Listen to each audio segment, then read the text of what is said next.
Good morning. Today is 23 March, the year 2009. I'm Dr. Dave Thompson, a volunteer at the Palm Springs Air Museum here in California. Part of our mission is to record and preserve the history of our country's military conflicts, especially World War II.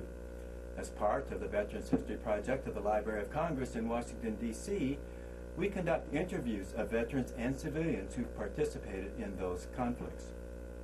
Today, I'm here at the museum, along with fellow volunteer Jim Buchholz, and special guests, Susan Davis, David Schmidt, and Paula Walendi.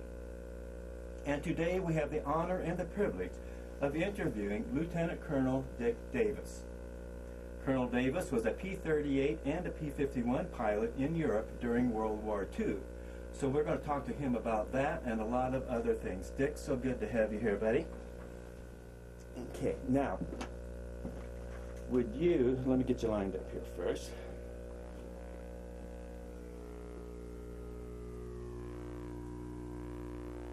Would you spell your full name for us, please? Richard P. Davis. Okay, and the P is for? Priest, that's my mother's maiden name. Okay.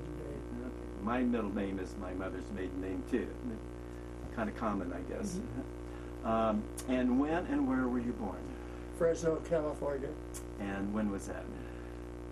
February 5th, 1923. And that made you how many years young? 86 years. 86. Looks like you're going strong. Now, what was your father's name? Floyd Davis. And what did he do? He was a salesman at service station equipment. Tanks, hoists, pumps, that sort of thing. And how did he... Auto parts as well. Right. How did he end up in California, in Fresno? Where did his ancestors all come from? Well, he and my mother came from Utah, in a small town of Vernal, Utah. So that's where the priest comes in. Her maiden name was Priest. So she lived there. And what was her first name? Mary. Yeah. And they were they married to Yes. each other when they came then? Yes. Okay. And but how did they end up in Utah? I mean, where do you know where they all came from in the old country or anything? My mother was a Mormon, so I guess I don't know her background other than that. Was your father a Mormon also? No. And why did they move to Fresno or to California? Well, he just decided that there were better opportunities other than Vernal, Utah. So that's how it came about. And did you have any brothers and sisters? No. And do you remember, how did you grow up there in Fresno? Did you live there for a long time when you were a kid? I was there. I left when I was 19 I joined the Okay. military. Now, do you remember the house that you lived in Fresno when you grew up? Yeah, I've been there.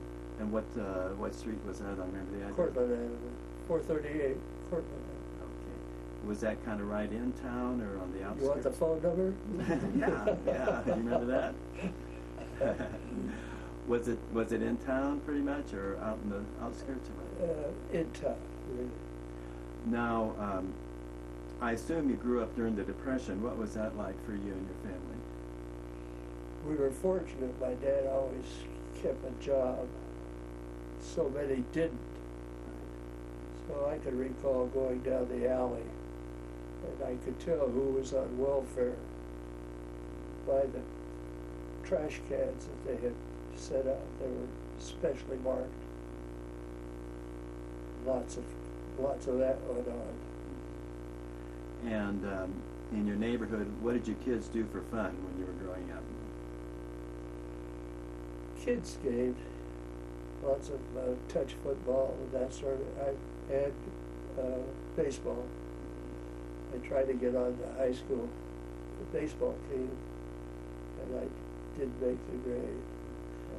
Do you remember some of the friends, the kids that you grew up with? Do you remember any of those guys? Not anymore, no. Was your family very religious? Did you go to church a lot when you were a kid? My mother was quite religious. My father was not. So that's why he left Utah. He didn't like that atmosphere. So did you grow up in the Mormon religion then? No. Yourself? Your mom just went? Nor my mother. That's why she left. Oh, she didn't follow the religion. Well, she wanted to get away from it. Did she go to a different kind of a church then? Presbyterian. And did you go with her too? Yeah. Oh, I see.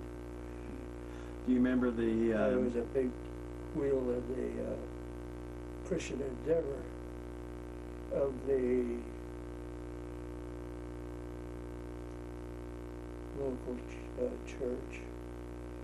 I'm trying to think of the name of the church now, but anyway, that's when I remember the Pearl Harbor caper. So then I decided I'd better get ready because I knew I was going to have to go. Yeah. So you were like in church on Sunday morning when you heard about it, yeah. And had you been up on current affairs? Did you see something like that coming? Yes, pretty much so. I still try to follow current affairs. Okay, well let's back up just a little bit then. Tell me, do you remember the grade school that you went to? Morrissey Daily. Okay. How far was that from your house? You mean the distance? Yeah. Oh, Pretty close by. less than a quarter of a mile. And where'd you go to high school? Fresno High. Remember any of your favorite teachers that you had? Not anymore. No. And so what year did you graduate from high school then? 1941. 41. So that was right before Pearl Harbor. What did you do after graduation? I went to Fresno State College. And did you have a major? Thought I wanted to be an aerial engineer. Had you been interested in aviation for a long time? I was interested, and I took a few dollar rides in the local air service. You remember the first plane that you went up in? I forget what it was. But I remember the pilot. His name was Schneider. How about your first? Did you have a car in those days? Do you remember your first car yet? 1936 Chevrolet.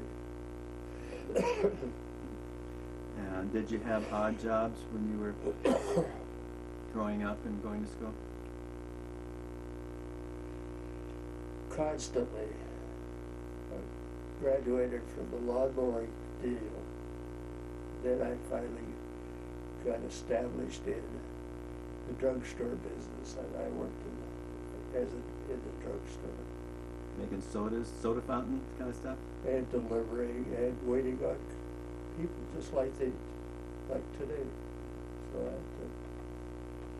this is what that amounted to. Then I left because I thought that I was going to be left behind in this war effort, so I decided not to go back to college, so I only had a year and a half of college. Then I joined the Army Air Force. I joined the Army, wanted to be a cadet in the Air Force. That's the background there. Then I was constantly moving from base to base to get. Where did you have your basic, your first base? My primary was in Blythe, California. My secondary, the basic school, was in Taft, California. That's kind of near up the San Francisco area, more or less, or east? Bakersfield area. Bakersfield. Then I went to Williams Field in Chandler, Arizona, for the P-38 school. So I flew those 3 airplanes in training and graduated as a full-fledged P-38 pilot. And you were, what class were you? 44A, January 7th, 1944. Let's, I'm going to give you a little pointer here. We got a P-38 up here. I'm going to focus in on it. Can you tell us a little bit about the characteristics of that aircraft? It's right over there, if you could.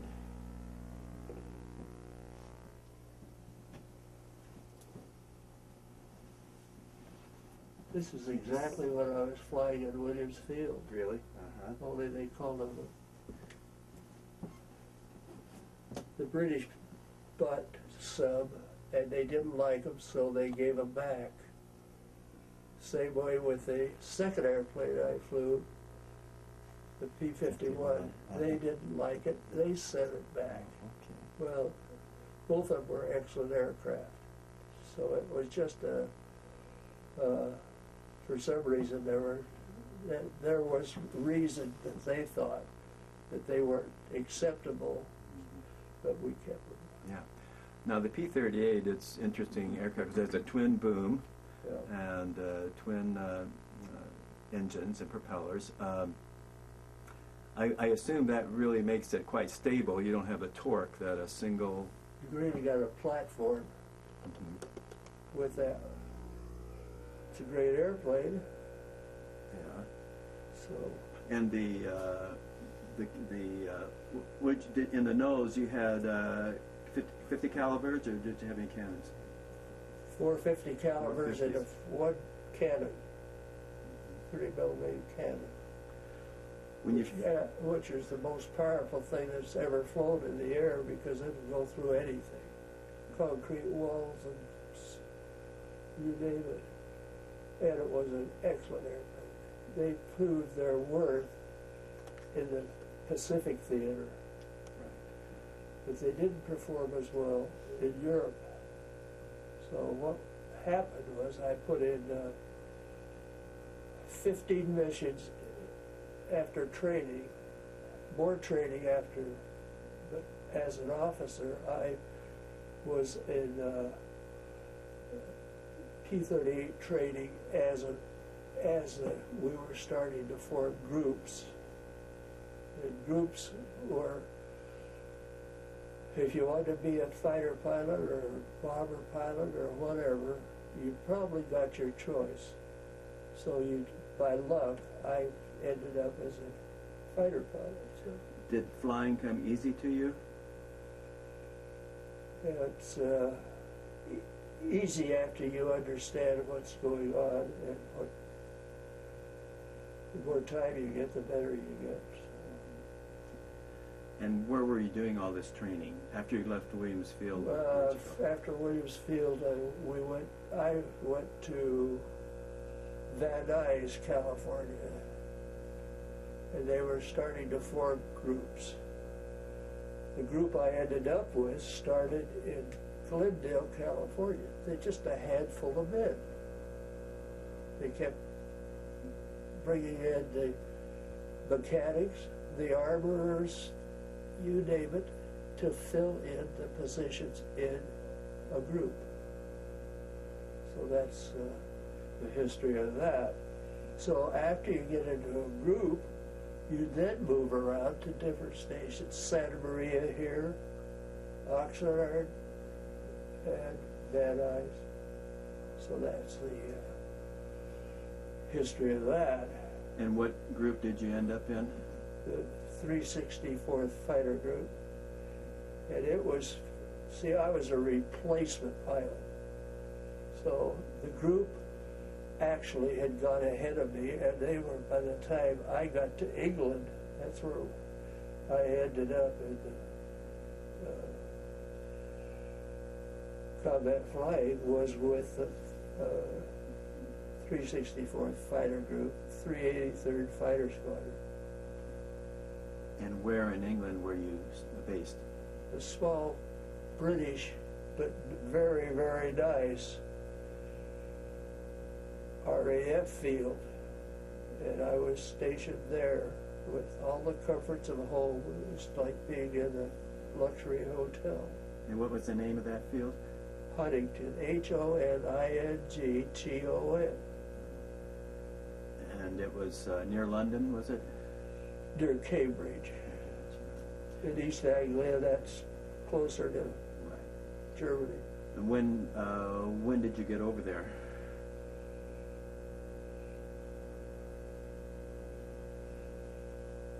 I'll tell you when I went operational. The day of the invasion. Just by luck. More training, but also got the information that the invasion was that morning. They rushed me to a bunch of us, the guys that were selected to go to the 364th Fighter Group, left. We went directly, and I remember getting there just a day or 2 days after the invasion. Of course, you have to do a little more training, so I didn't get into the invasion part until maybe a week later or less. Still flying P-38s then? Still in 38s. And we had mentioned a little bit about they performed well in the Pacific, and we were talking earlier about Tom Lamphere, who was part of those 16 P-38s that went and ultimately shot down Yamamoto's plane, and there was some question about whether he was the one or Rex Barber, but you mentioned that he was in your group for a while, Lamphere? That's hearsay. I was told that Lamphere came from out of somewhere, and he needed more experience in whatever he needed, and probably more experience in fighter tactics. So he had been there and had left just as I got there. This fighter group was very good at training people. So we had a lot of guys coming in, going out. They needed proficiency in this, that, whatever. So that's what... Now, when you went on missions or sorties, did you have a wingman? What were your tactics and stuff? Or what? You always had a wingman. A flight is 4 aircraft. A section is 2 flights. A squadron is 4 flights. So that's what goes through the air. And a group is 3 squadrons. So you got a lot of airplanes in the air. So your first few missions or sorties, were you escorting bombers, or what were you doing? A little bit of everything. That's what we did all along. We found out that you could strafe and get terrific results. You could shoot and get a lot of kills, but you only got your record was only victories in the air. I had 1 victory. The rest were all shoot-em-ups, going over an air base and making passes. Tell me about your victory. Oh, we had a big dogfight, and it was, I would say I had maybe a little over 50 or so hours, 75 hours.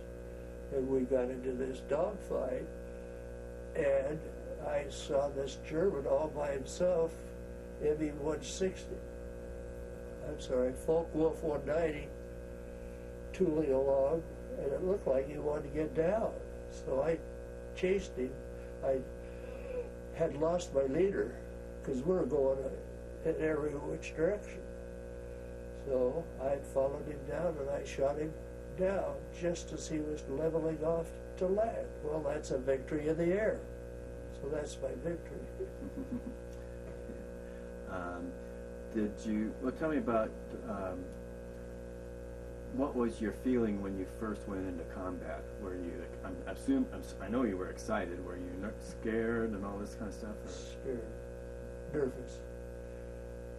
You just don't want to foul up. So that's very important. You want to do the right thing. You want to come out a hero. That's what you want. I was lucky I made it. Did you lose many pilots and planes in the squadron? They're in this book that I brought, and I know how many victories we had. We had 450 some odd German planes shot down, and we had several aces.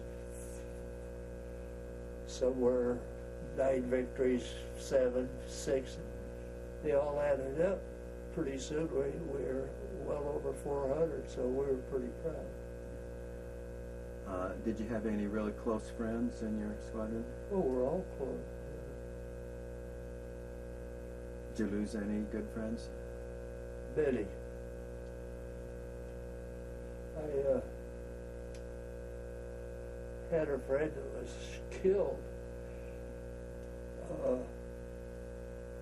I should tell you that here's a whole bunch of pilots. Let's go back to where of the invasion. So the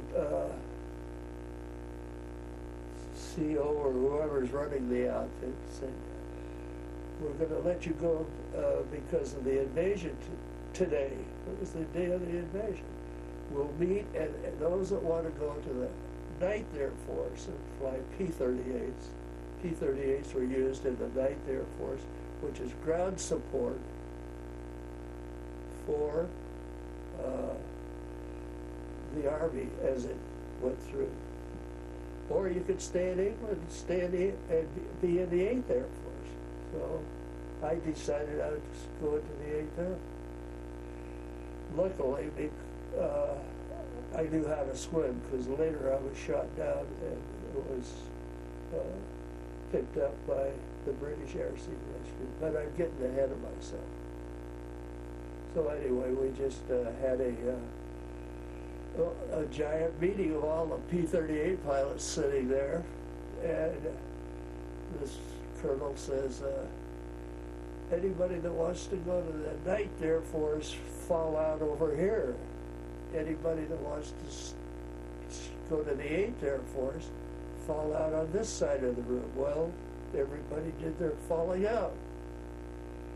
So the guys, some of the guys couldn't swim, so they didn't want to fly over that channel every day.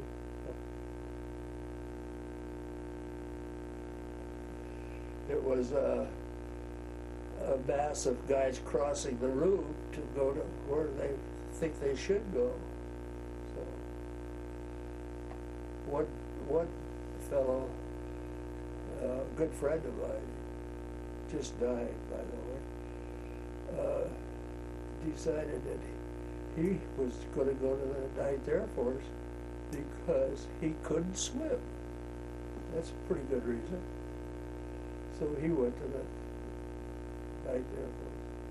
Another chap, in fact, he was killed in the 9th Air Force, but he had trained along with me all the way through.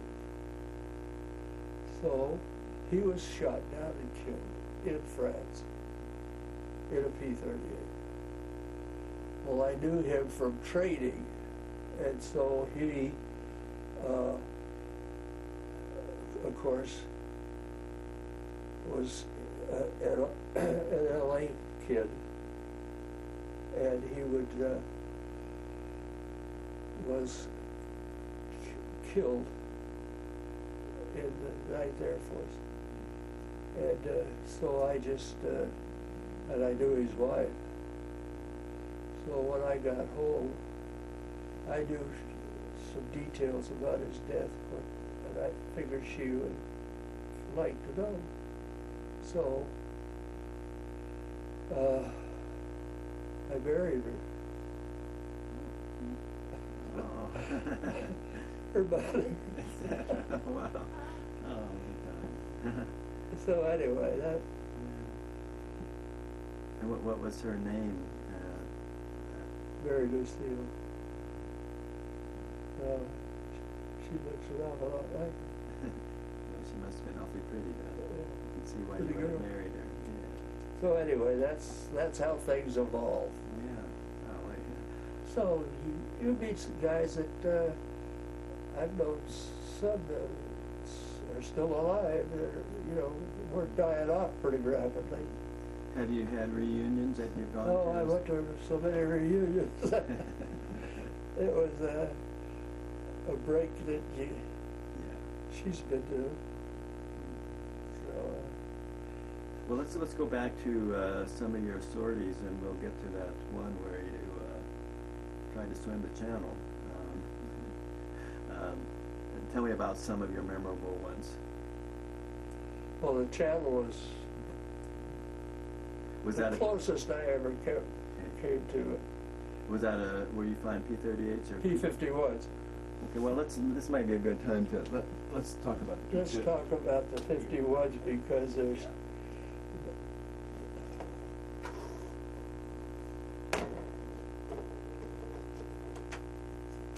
I'll tell you how we check.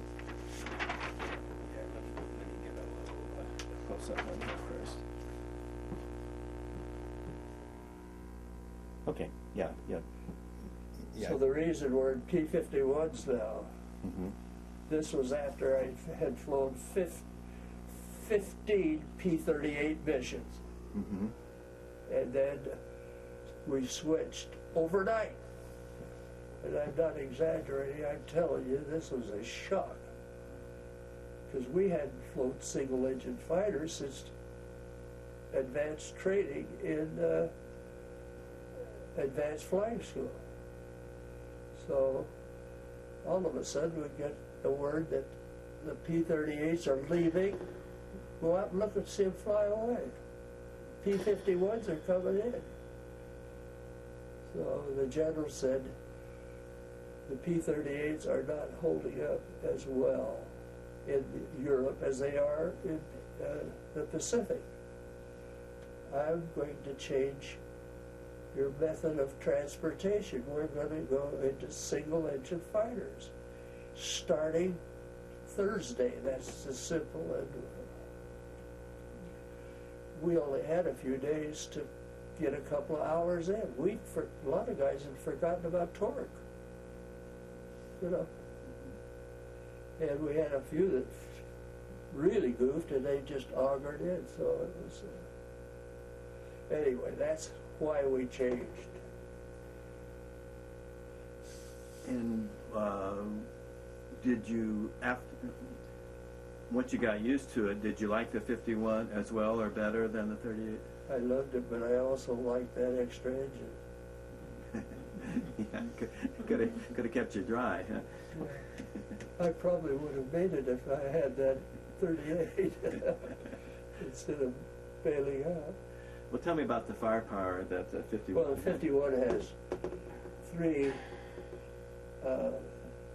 50 calibers in the wings. 50 calibers in each wing, and they're all synchronized so that they all, when they fire, the fire crosses. And Whereas the 38 was just straight on. straight on, boom. So the firepower of the 38 was just unbelievable. Oh, The 51 faster than the 38? not the same. How about altitude? Could you get up higher with the 51?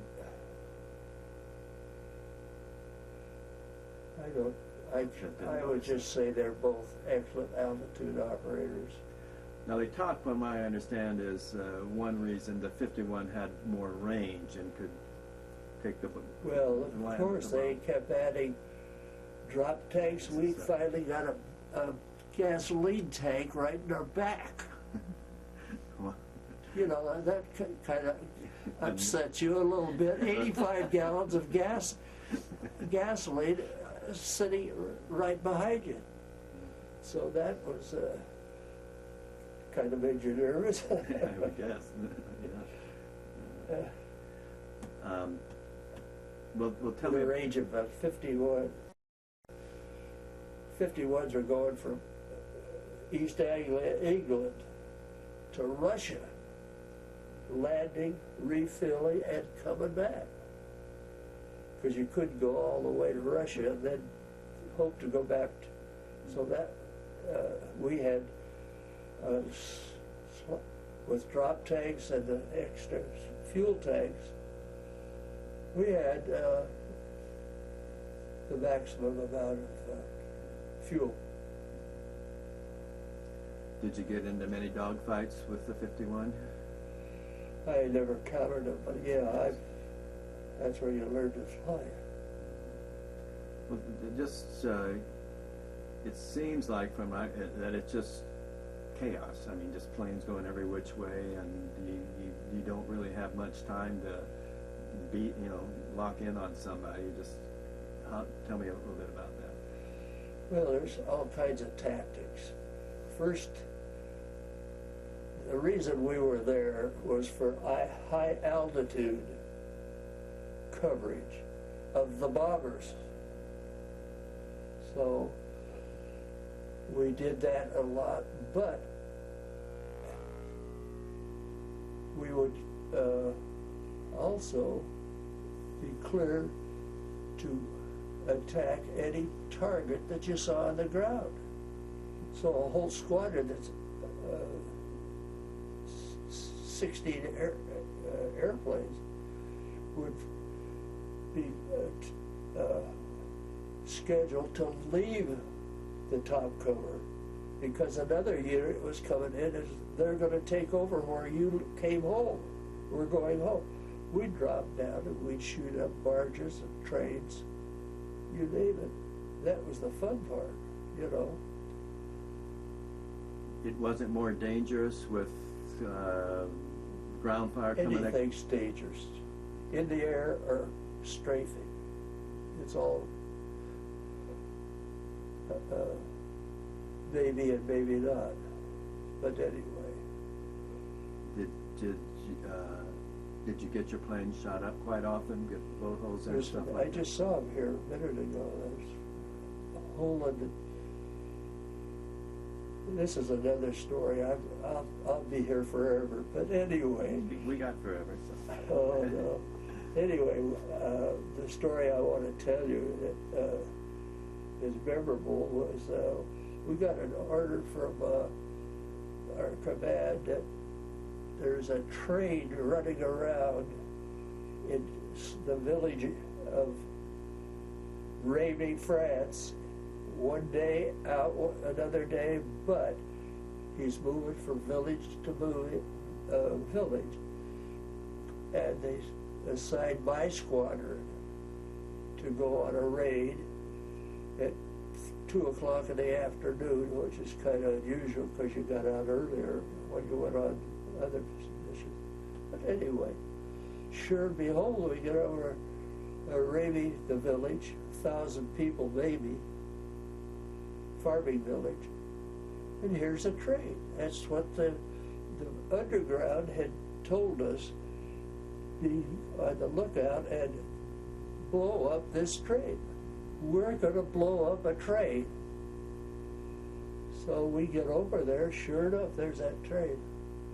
We go around, we split up, section up, squatted up here, squatted down below to do the strafing, and blew the train up. I mean, it blew.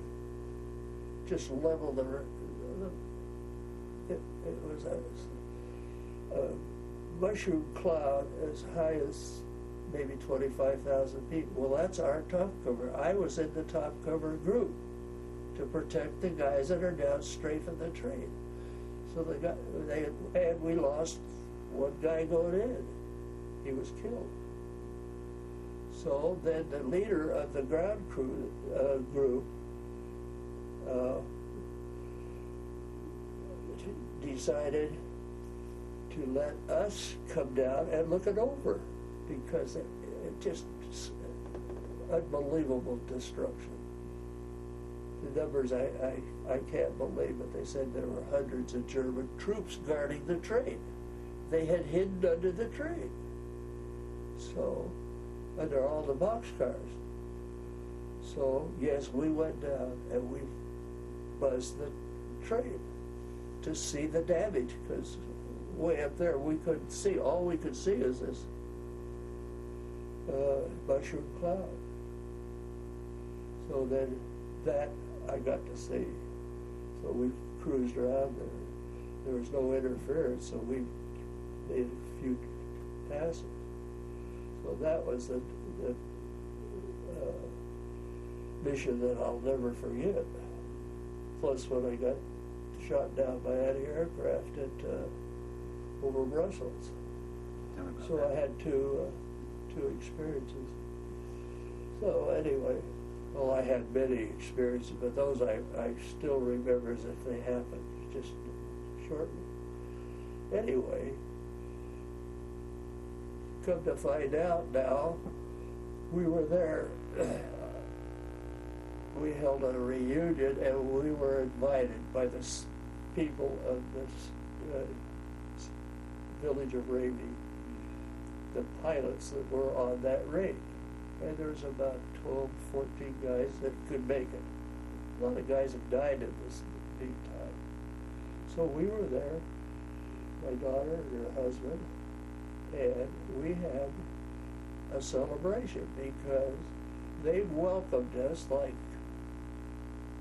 nobody could welcome them unless they saved your life, you know what I mean? So anyway, we went to this thing. It lasted a couple of days. So that was an experience, and they thought it was great, these old timers out there. So that's what that was an experience I wanted to tell you about. Now, to make a long story even longer, after we found out about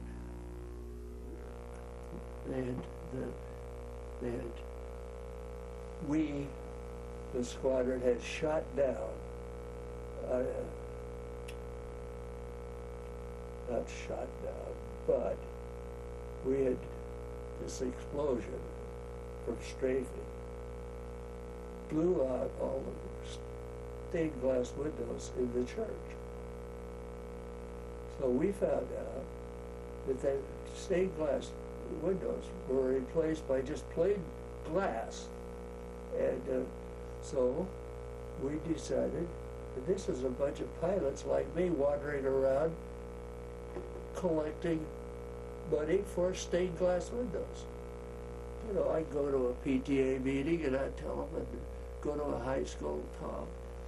And sure enough, we ended up with $250,000. So we had the windows put in. 2000. So we decided to celebrate the new stained glass windows. So the Air Force was there with a flyover, and we were all excited, and it was after the windows were in, beautiful windows. We've got pictures of them. We just decided that we've got $50,000. The windows didn't cost as much as the quote when we contracted the Dutch company to put in windows. So they cost probably $200,000. So we had an extra $50,000. What are we going to do with it? They don't want it. So we decided, let's just, those people need a new organ, they need new pews, the church is run down, there's so many things you could put in a church. They wouldn't take the money. So what are we going to do? We told them, hey, you got to take this money because we got this money and there's no record of it at all. So we could all go to jail because how can you distribute money that you've collected through a casual meeting at a restaurant and that sort of thing. So anyway, No, they didn't want that. They wanted us to take that money because we could use it. Well, we couldn't use it because it would be unlawful to take that money for our own use. So it drug on, and this was going on, and just as an example of how funny things change during a war. Finally, we said, we got tough. You take that and get it in the church, so we'd already given them good, but they wanted us to give it back. So, guess what happened? The French, we're dealing with the French town, village. And guess what they did with that 50,000? Guess. They gave it to the farmers. This was after the 9/11, and they gave it to the farmers of New York City. The farm, you know. Well, that was a blessing because we could sleep better at night. But it was a terrible thing to be hanging over your head. So anyway, that's the end of that story. Well, tell me, while we're thinking about here, have a little water, and then tell us when you had more water than you really wanted. Especially as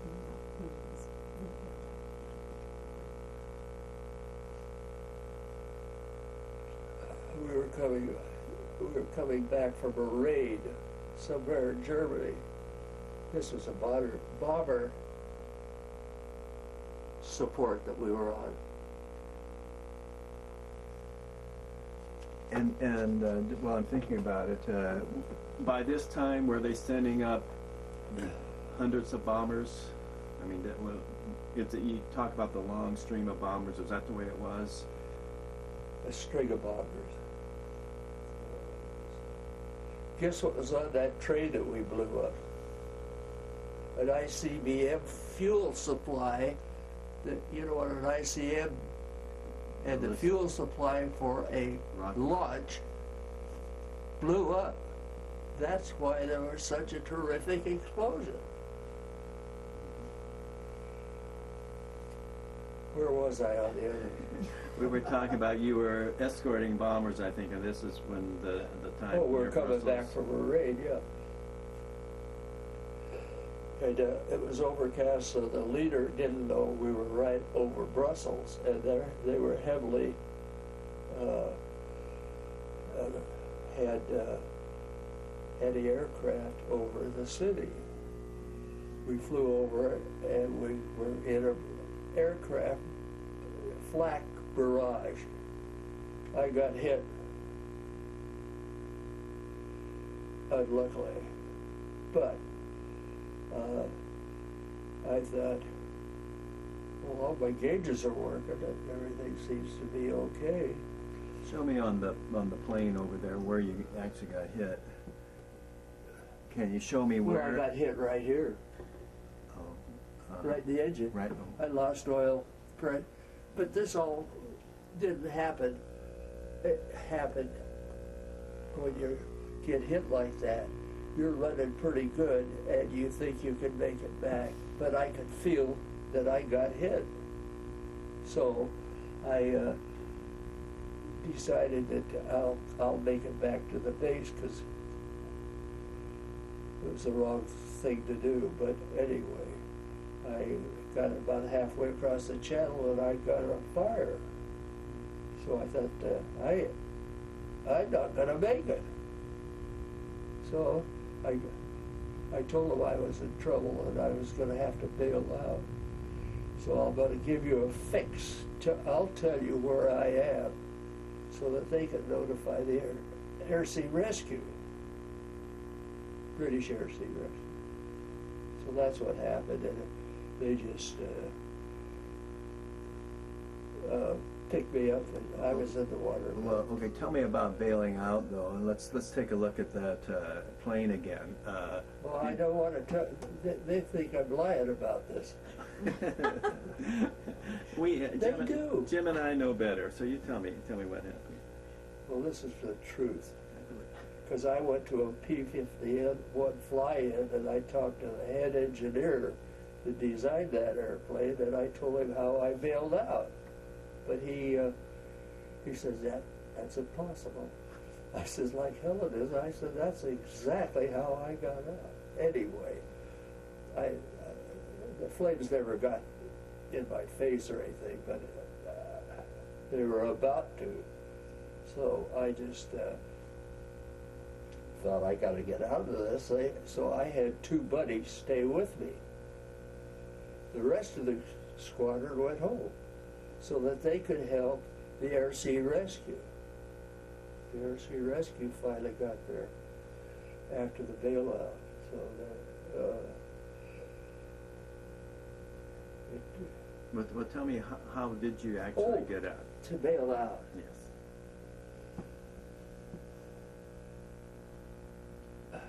The flames are coming out from the engine and starting to eat through the firewall here. And it was smoky. And I thought, geez, I got to get out of here. And I rolled it over to drop out. That's the way you're supposed to go. And I looked back, and here's the tail, the horizontal stabilizer. I said, no, I don't want to do that. I'll be cutting two by that. So I pulled this canopy off. It went off. Then I stood up, and the radio was right here, right behind you, just over the fuel tank. Anyway, I kept looking at this tail, and I didn't have too much more time to think about this. So I jumped up. Well, this airplane doesn't have it, but there's a radio stacked right here. So I just turned around and grabbed that thing, and I stood up in the airplane. And in the meantime, I had the airplane stalling like this. It kept going slower and slower. And I kicked off of that radio rack, and I flew over that thing by 1,000,000 miles. I just went, whoo! And that's how I got up. This guy says, no. I said, I can't buy that. You can if you do, if you get a stall. Yeah. Your speed is cut down. Anyway. So what altitude were you about at that? I don't know. All I could, the thing that I keep thinking about it, I could see it, the altimeter, and it was 16,000 feet. So after I got, I knew I was getting down pretty darn fast. So that's when And what month was this of the year?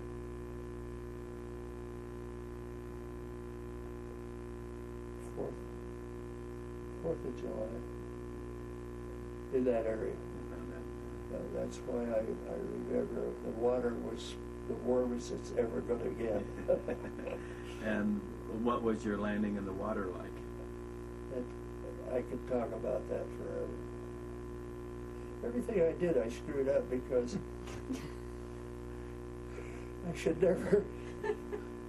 In flying over Brussels, all I had to do, and I knew I was hit, just roll down and land at a wheat field or any place. But would that have been in occupied territory, or would that have been in ours? I knew where the Army was. We knew where the Army was. Fly to make sure you go a little bit further south. So anyway, that's, things like that. Well, you keep you know where the Army is if you could find out. One more thing we did. We were on another raid coming back, and we got orders, and here we're still over France. The orders are land in France, don't go back home.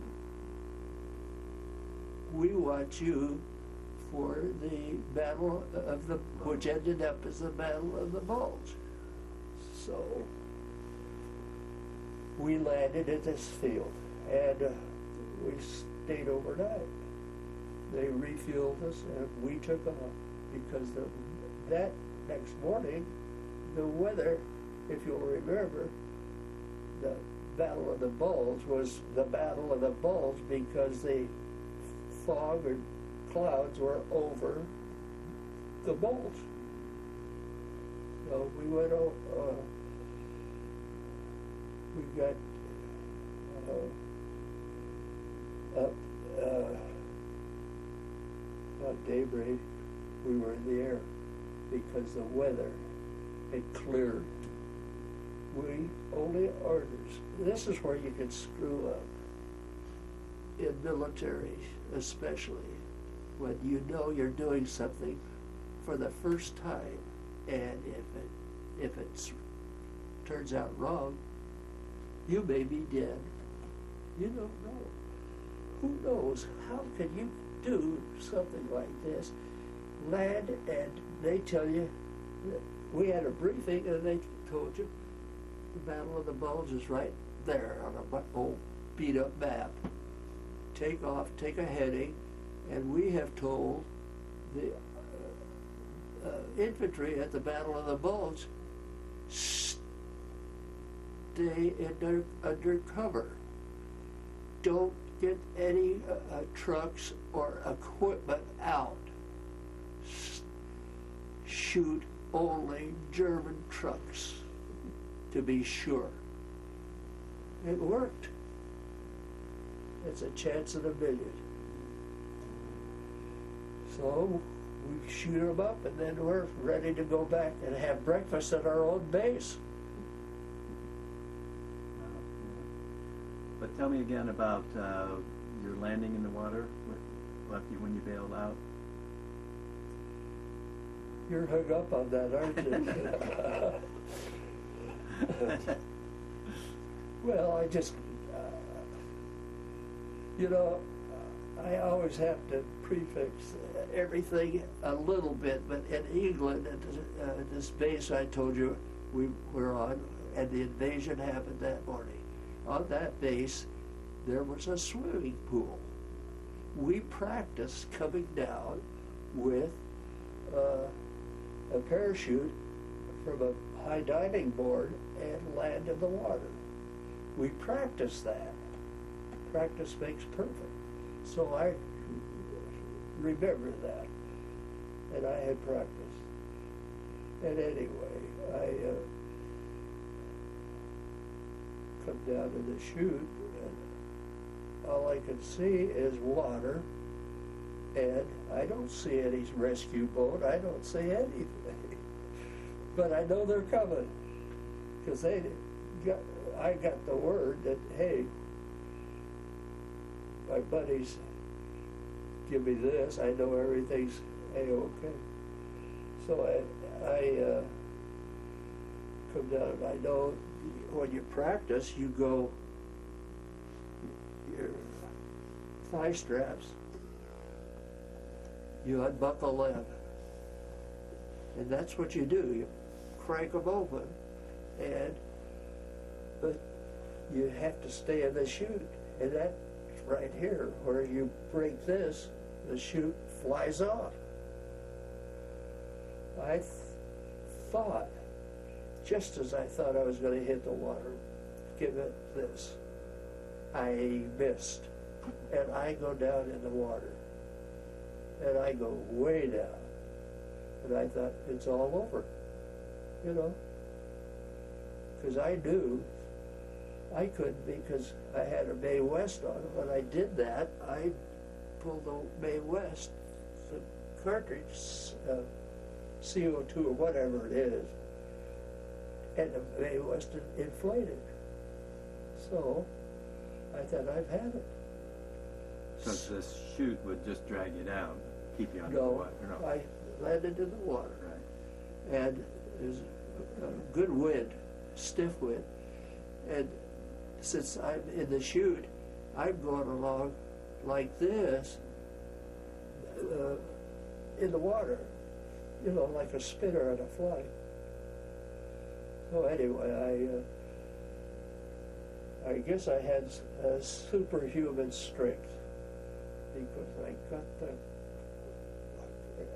harness over my head, which is somebody will tell me you can't do that either. But when the Mae West inflates, there's nothing can except superhuman strength. That's what did it. Pulled it off, and the chute goes flying over the water. Then I have a little raft that's tucked under your parachute. And it opened, and I jumped in there. Of course, I'm soaking wet and colder than could be. So anyway, it was quite an afternoon. And how long was it before the rescue? 30 minutes. So I've told this story so many times that it was a frightening experience. So then there's another. You like these sea stories, so I'm going to tell you something. I was in the Navy, so why didn't I?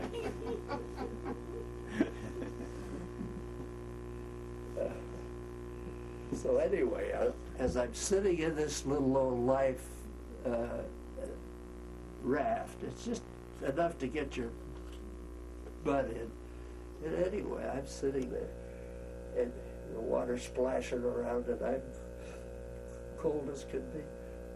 The Air Force thinks they have to do everything, like help a guy when he's in trouble in the water, and he's going to die if they don't come and help. So what do? They send out a couple of P-47s, the jug. The jugs come out with little bombs like this, 25-pound bombs. And they come in and they strafe, come at you. They can see you in the water, and they can line up, and they drop these bombs so that the air-sea rescue craft could see the smoke. The guy comes in, this P-47, and he drops a bomb, and it's very close. He comes in again. There's two of them, two guys doing this. They both got bombs, and they're bombing me. And I thought, oh, God. I said, if he gets any closer, he's going to kill me. And you know, these guys practice that rescue business. So I just sat there, and I did say a prayer. I thought, oh, God, don't hit me with that bomb. I mean, that's a piece of equipment. Well, he did come in, and the bomb landed, I would say, from here to that wall, and the smoke. So I had to paddle out of the smoke. And that's about as close as I ever did come. So I've had some close calls, you know. Did you get? He was flying the next day. Flying the next day. You're up the next day? I wasn't injured. Did you get into London very much when on leaves or anything like that? I don't want to tell you any of those stories. I'd have to leave the room. You'd have to leave the room. You could just guess. I can guess. But were any buzz bombs coming in? Oh, yeah. Tell me about that. What's that like? I had a bomb. We're talking about ACBMs a while ago. The train was loaded with fuel. I was in a hotel room, and the biggest disaster in London happened the night that the largest department store in London was hit. It was, everybody knew that this was the crowning blow that the Germans were going. And that ACBM was pretty darn accurate because you programmed that thing. The first rockets, V1s, the first, were not accurate at all. as soon as the fuel ran out, they went down and it blew. It was a bomb, flying bomb. So anyway, when this bomb went off and I was in a hotel room, I was just a few blocks away from this tragedy. It was, I thought I'd had it. Well, the first thing I know, the bomb goes off and the power goes off, and the air ring curtains, big heavy. All hotel rooms had big heavy curtains. The glass blows into the curtain, and they don't hit. The glass doesn't hit anybody in the room, and the air was full of dust. Doors flew open, and it was just I thought again, I think maybe I've had it this time, because if this old hotel decides to burn, I'll be, because I don't know how to get out of that hotel. So I just, luckily, I've led a pretty lucky life. So anyway, I thought, oh, just get me out of this room, or out of the hotel. So I stumbled around, went down a few flights of stairs, and there's the front door, walked out. And it never caught on fire. I got to take a break and change I do tapes too, here. I got it. Okay.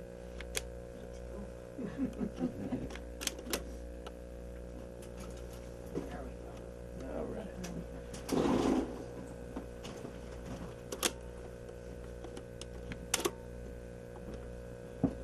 Move this over a little bit. Do you want to walk around a little bit, or? I want to get up. Okay.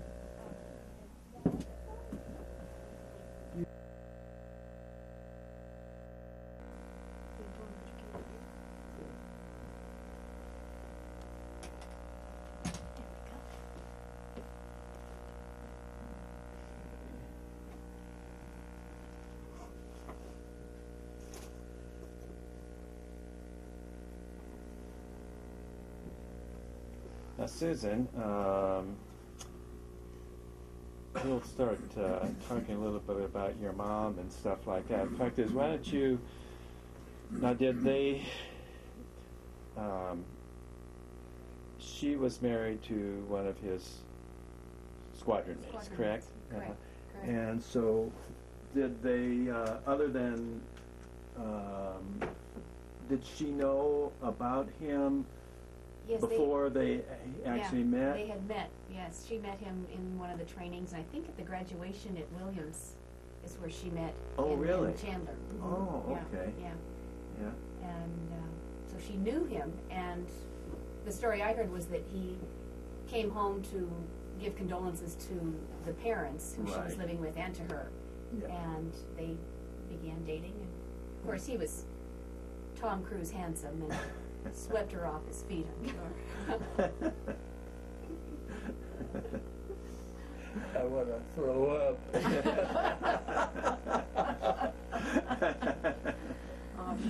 A very sweet story is when my mom and dad had their first child, my brother. They named my brother after. Oh. Now you don't need to clean your glasses. We're still interviewing. You know, those fighter pilots, they gotta have, gotta really see, have sharp vision, so I can understand that. Yeah, he's focused. Now, Dick, so when did you come back from, There you go. Here you go. well, you want some more water right now? No, thanks. No. Okay, I'll hold it back here. You can, or for yourself. So when did you come back to the States, and tell me about that? February 5th, my birthday, I left England and I came home on the Queen Mary. So that's how I got it. How was that? Pretty. Not, how That did you was not get? pleasant at all. That was the worst time, part of the whole shebang, really. The ship was loaded with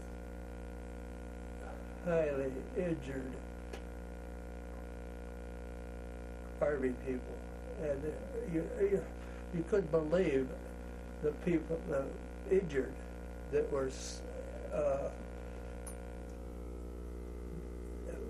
we were like kind of guess. A few Air Force was on the airplane, and the rest was a mass of injured men. And boy, if that doesn't take the wind out of your sails, nothing does. And I dreaded to go on deck, or because it was nothing but sorrow, really. So but you learn to live with it after a day or two, but boy, that was tough. How did you get over? Just this ship was Argentine. I think it was the Argentine. It was a small steamship. That's all. So anyway. So where did you end up back in the States when you came back then? San Ed Air Base. That's where I started. And what did they have you doing there? Nothing. And I was an instructor in P30. See, I'm back in 38s again. You know, I flew the majority of my tour over there. 15 P38s and 45 P51 trips, missions. So then I come back and I'm assigned as an instructor at P38. So I'm back in Ontario here. And then I was sent to Japan. I was over there.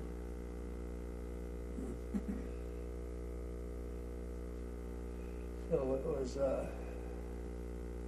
Now you were sent to Japan right after the surrender. I went to Japan a year to the day of the Armis sighting of the close of the war. Now, why did you stay in so much longer? I was going to be a career. Oh, you were. So I just. Tell them about meeting the kamikaze pilot. Well, in Japan, by the way, at about the time I hit Ontario as an instructor in P38s, all Air Force pilots had to have a secondary MOS. You know what I'm talking about, don't you? Huh? MOS? Military Occupation Service, I think, or supply. I don't know. But anyway, they assigned me as a civilian personnel officer. So I'm a pilot. I go to Japan and fly during the day. We had enough flying to do, but also I was the base. We had about 300 Japanese personnel on the base. I'm their personnel officer. I'm the guy that signs all this and that. So I had the job of being the civilian person as a secondary MOS. So that's how that came about. So he and I got to be pretty good friends because I think I was doing a lot of work for him, and all I was doing was he'd have a whole bunch of papers to sign. I'd go in and sign them. And he and I got along fine. We're buddies. But he spoke English, and he's an ex-kamikaze pilot. Not too many of those around. And the base I was on was an ex-kamikaze training base. But the P-51, now I'm back at 51s. So I had that. Did he talk anything about? He just told me that, what he did say that, you might remember what he told me. He says, you and I get along in perfect English. And this is just 1 year after the war's over. So he says, you and I get along fine. And I said, yeah, we do. I said, we've got a lot accomplished, and we've taken care of the civilians on this base, I think. We're congratulating. So then he starts to tell me how he's practicing kamikaze. From that, his base was how he learned English. I didn't get all the details, but he spoke very good English. So he said, I just want to tell you that you and I get along so well. I'm going to give you my kamikaze headband. So he did, which was I just couldn't believe he was going to get killed wearing the headband. So I said, oh, you don't want to give this to me? He says, yes. He said, that you and I were such good friends. Well, what are you going to say? So I took it. So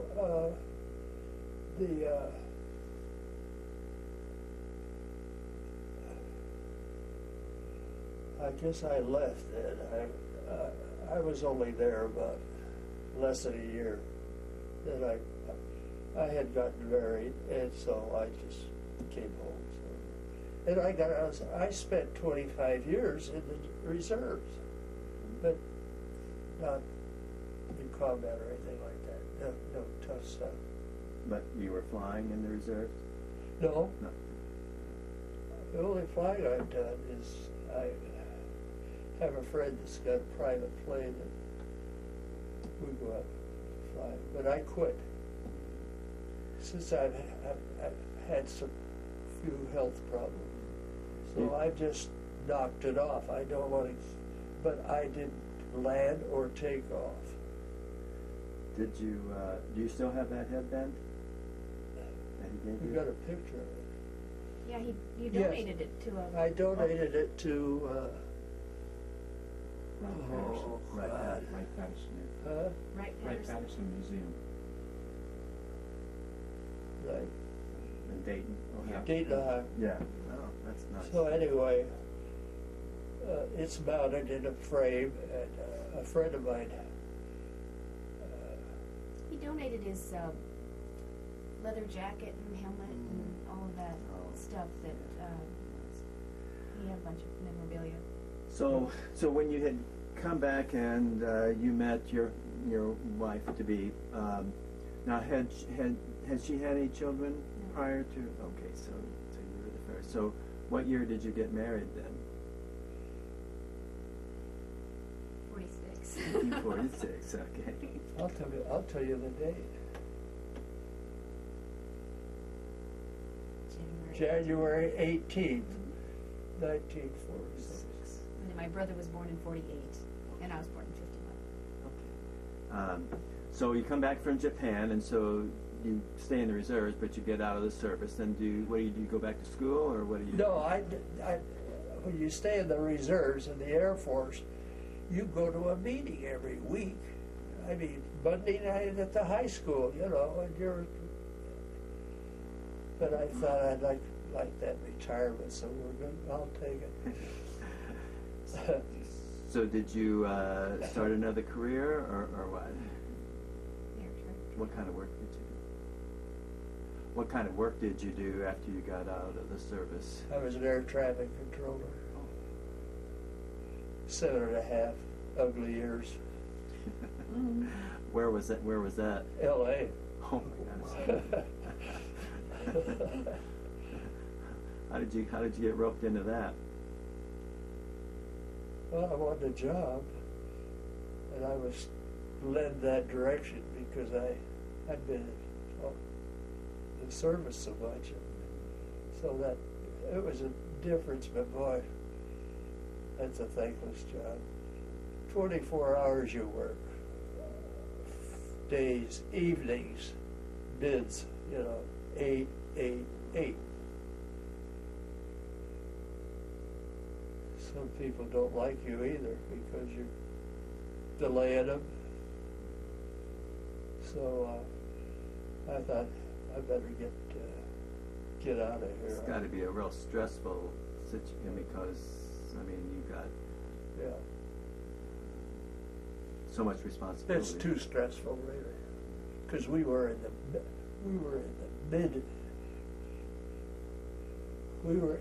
the old time air traffic. When I first went in, they didn't even have any radio communication, so it was all on telephone. Oh. So anyway, I was so happy to get out of there, so I got out. And where were you living? Do you remember the first home that you guys had? Sure. Where was that?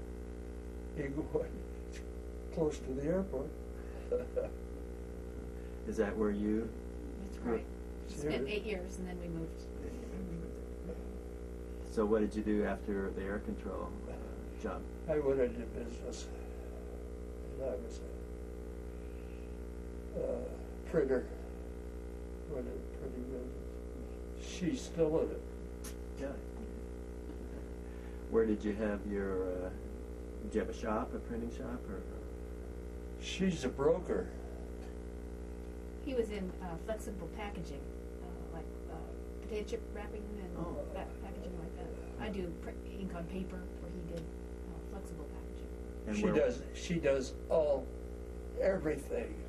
If you want it printed, she does it. Everything. I was so I had. What are you laughing about? Smiling. It's your interview. Anyway, so I retired from the printing business. But where did you have your business? Where was it? We ended up in Temple City. We had presses and stuff that was geared to food packaging. So that's where I was.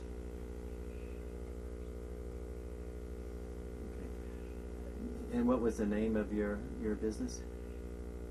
Acme Converting. Original name. Then I ended up, we finally went belly up or close to it, so it was, and she picked up printing, but in a whole different avenue.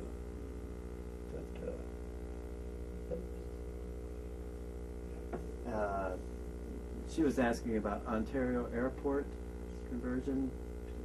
What? Ontario Airport, the conversion of that. Were you involved in that any, or what? I was in a way. What's a civilian personnel officer? You're always a civilian personnel officer. You've got to give the Air Force credit for that. But anyway, the airport was to be shut down, and this is before going to Japan, come to think of it. I first of all, I was sent up to Santa Maria. It's an Air Force base, like all over this country was Air Force bases, interceptor bases and whatever. So anyway, I was sent up there, and again, very little flying, but a lot of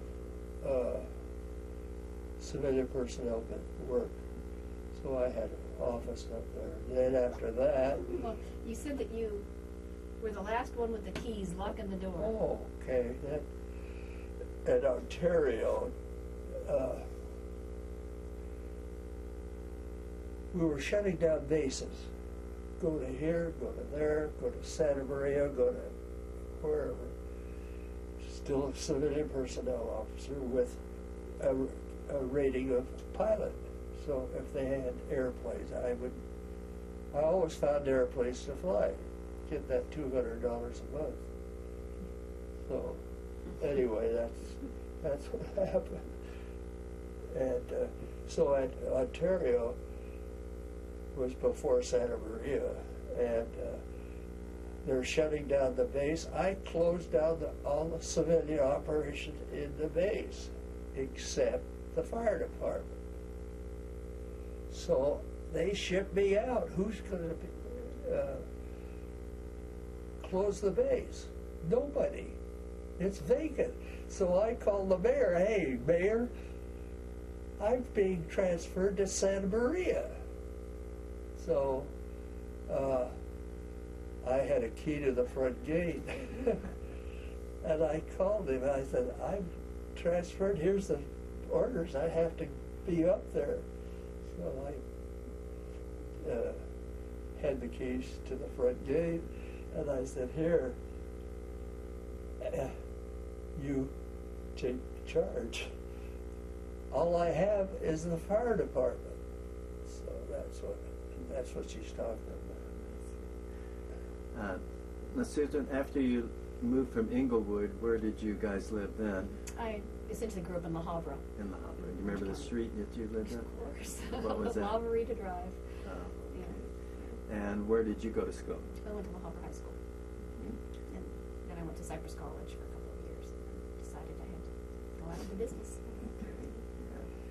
Yeah. And your mom, was she? No, she passed away. When did she, how long ago did she In pass? 87. And so then you started your printing business. Now, do you have any brothers? We I got have a one brother, I one know. brother. Mhm. What's his name? His name's Don. And what does he do? He is mentally retarded. He's And- developmentally retarded. And we celebrated his birthday yesterday. And he's doing great. Lives in a group home and works and has a protected job. And do you have children? No, I don't have children. So no grandchildren?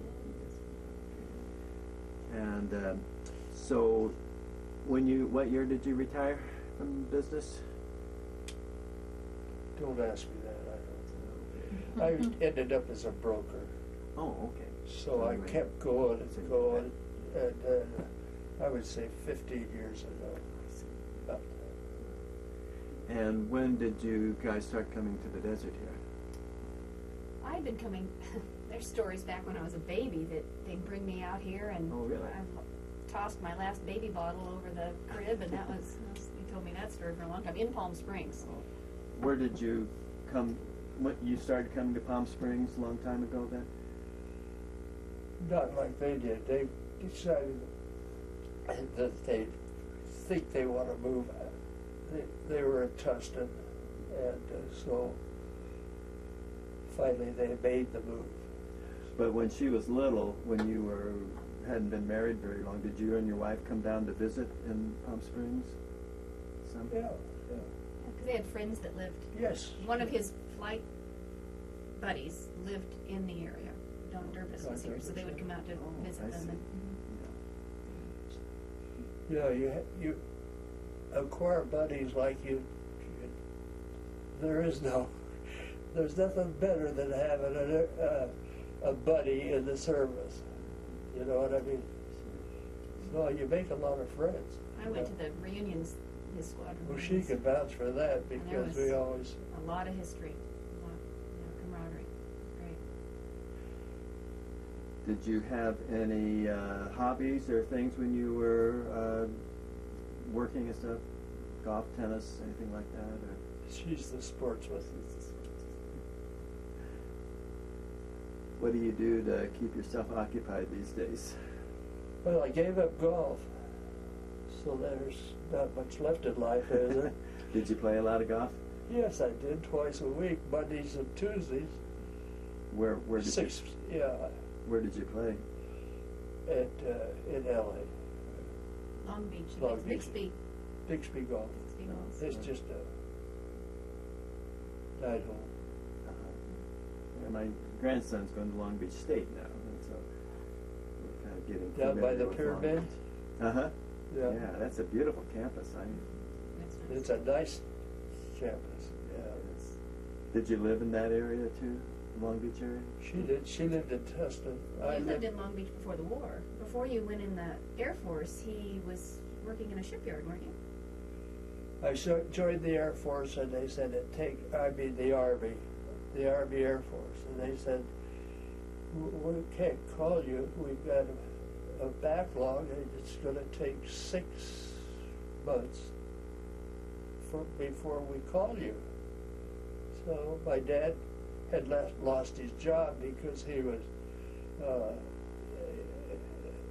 had a good job, but you can't live on nothing. So he came down and went to work in the shipyards. I came down with my mother, and then we lived in Long Beach till they called me. So I got on the red car one day and passed the Air Force.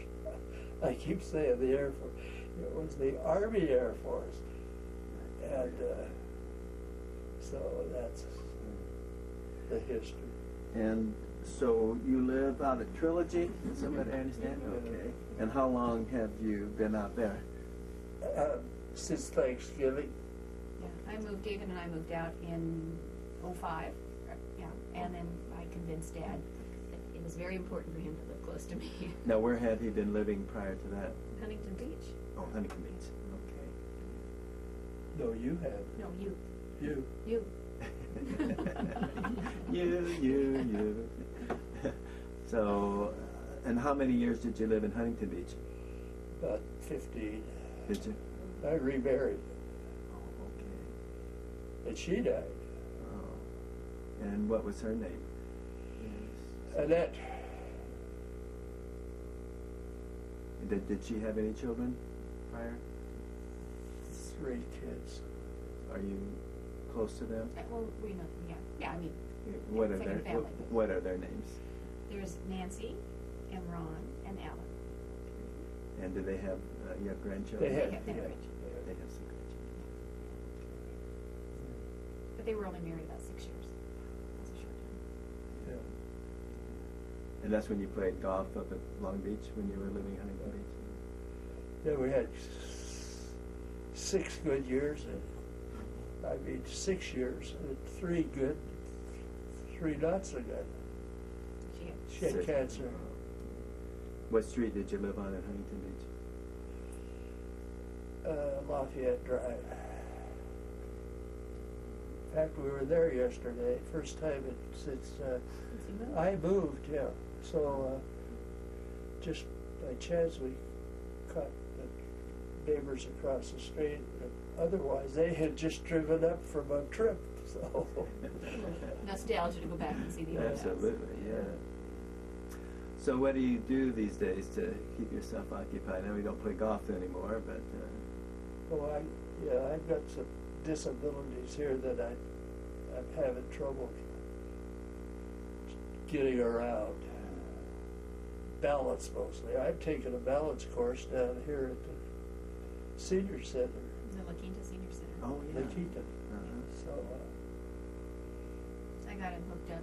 He's dazzling the women. well, I've only got one more. I hope I make it. One more class.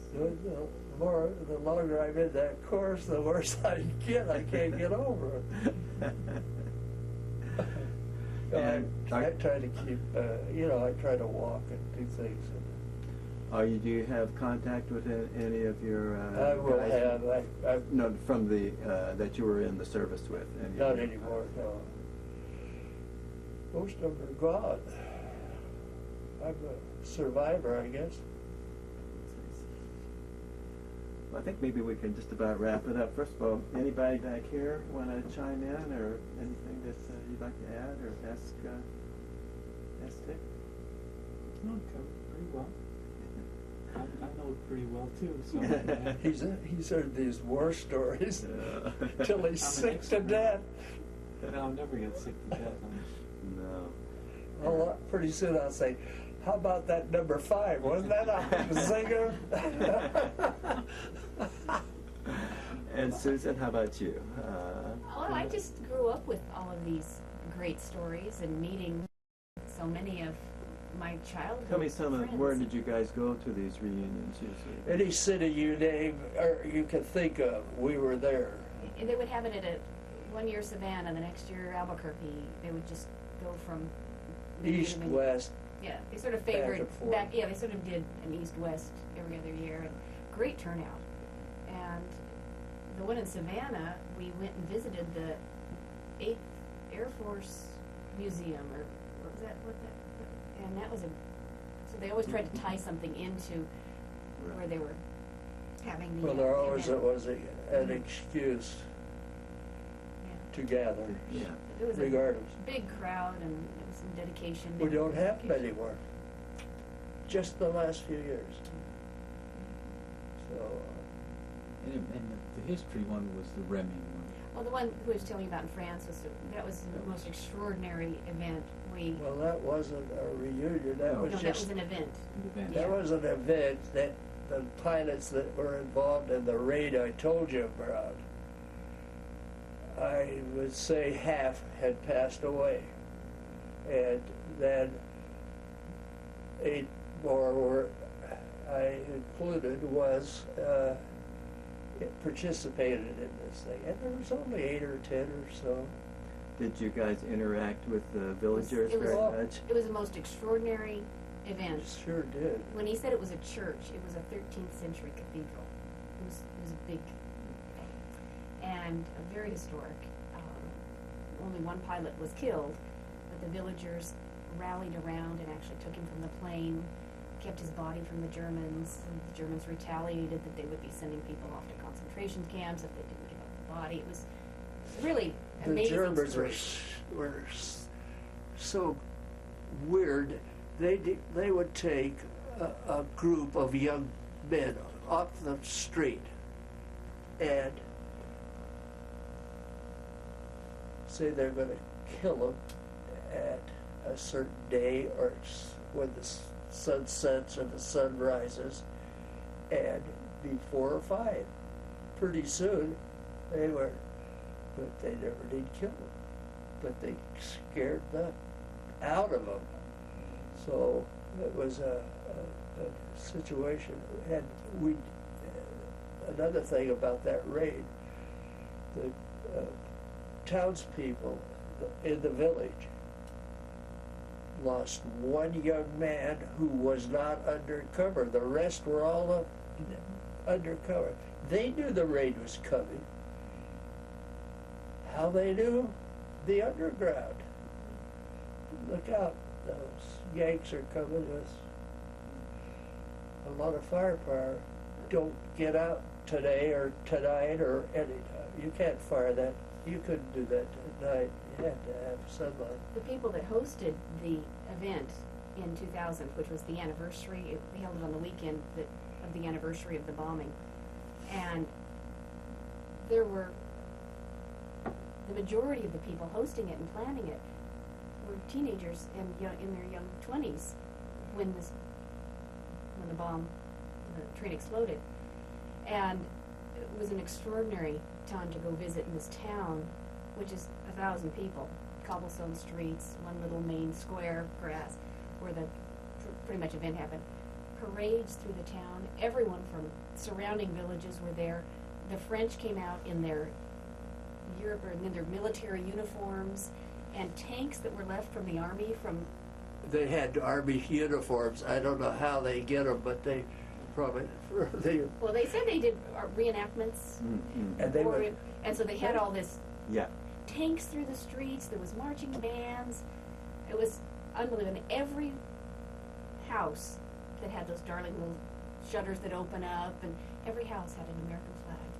A French house had an American flag. Do you have any photographs of Oh, it? I Did you have bring? albums. Did you bring some of those? I have a lot of information Okay. about that. Yeah. And then here's the best story. Not the best. A story. The armament officer was Oh, yeah. Louis Martini, famous winery up in Napa, was about 10 or 50. Was our armament officer. So And when we had these reunions, he would bring in the wine from his vineyard. I mean, by the truckload. So he always furnished the wine. And poor old Louis just died. Well, Louis was quite a bit older than Dad. He was about 15 years older than Dad. And he was from Fresno, too. And he had wanted to donate the wine for this event in France. Well, France does not allow. Wine doesn't exist unless it's from France for them. It's just not. But one of the organizers of the event was an United Airlines pilot, and he somehow finagled a way to get the wine and champagne to the event. And this was a 3-day event that was happening in Remy. The window dedication, the parade, the whole thing. And these French people were drinking this American wine, California wine, like crazy. And then they'd bring it over to all the pilots, and you could identify the pilots. They had medallions on, so you knew the 8 pilots that were there.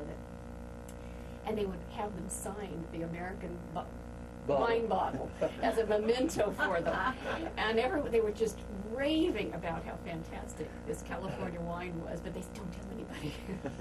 But the village brought people, if they had anyone that spoke 10 words of English, a cousin, they brought them in to talk to us. So Well, that they go for this military thing because you never saw so many Jeeps in your life because these young French guys had a car. What was it? GI Jeep and all kinds of GI equipment. So it was kind of funny to see them. And they would all be in uniform. You'd think you were with the army, you know. Of this town of 1,000, there must have been 5,000 people during this weekend. And every French person that was in attendance came up and thanked these men for saving their life. Signed the wine bottle. And thank you for keeping us free. And it was, for all you hear about the French, they were very, very Well, especially appreciative. we found that when we went over a few years ago on the anniversary of a lot of the battles and things like that, and out in those villages. I mean, they've got There's a great flags and appreciation. flags up. In Paris, it's not like that so much, Right. but out in those, Yeah. they really do appreciate it. But it was quite an extraordinary.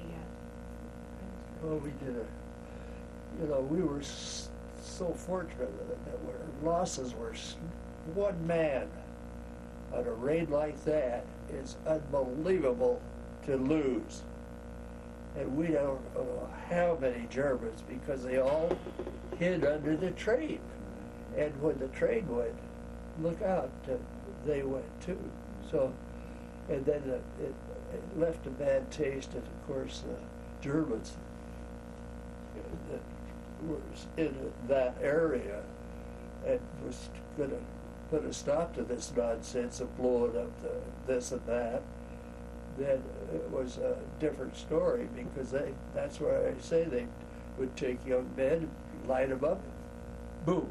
They didn't kill them, but they sure scared the remaining people that they were going to be shot. That's where they used their...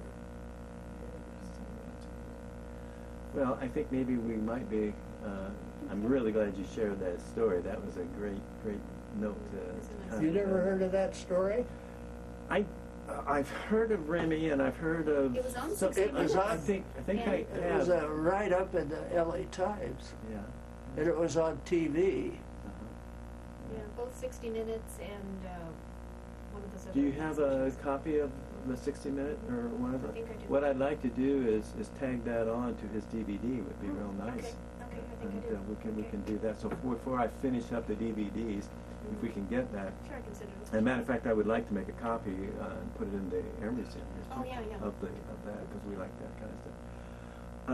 Dick, usually when I kind of end, if it's someone like you that I've been talking to, I would kind of like if you might have any advice you might share with, say, a young aviator maybe going into harm's way these days, kind of like you did, how to survive.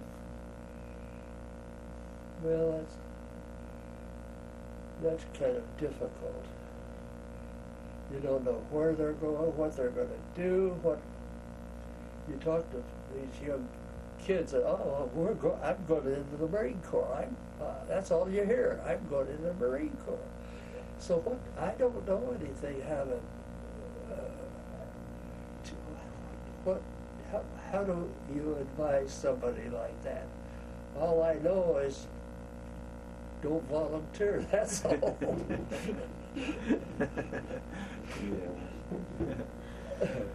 Dick, thank you for your service to our country. Thanks for coming and sharing with us. Susan, thank you for sharing and bringing him in.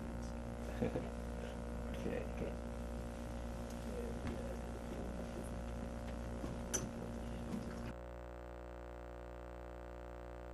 Play the most meaningful, adventurous, and difficult time in their lives, World War II.